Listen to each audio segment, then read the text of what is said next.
जाओ सारे जेड़े दोस्त कहंदे ने कि साहब फलानी मजून खादी, टिमकानी मजून खादी, लबूबे कबीर खादी, फायदा नहीं होया। ऑनलाइन बहुत से ऑर्डर मंगवाए कि इनसा फायदा नहीं होया। अल्लाह पाक की शफा देगी इंशाल्लाह। मजून रेगमाई है, शबाब आवर रेगमाई वाली।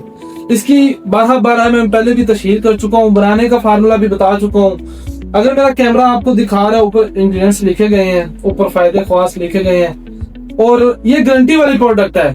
जो कहते हैं हकीम साहब लबूबे कबीर हासिल खा कंपनी की यूज की है या ख्वा किसी हकीम से लेके यूज की है, चैलेंज तो नहीं है, अल्लाह पाक की शफा देने वाली, लेकिन ये हमारा दावा है।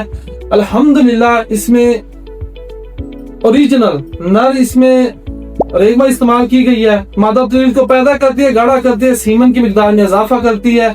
इंशाल्लाह बाफज़ल खुदा बेटा पैदा होता है। अल्लाह पाक की जात देने वाली है, लेकिन बहुत कमाल का रिजल्ट है। टाइमिंग पे, जिस्मानी ताकत पे, असाब पे।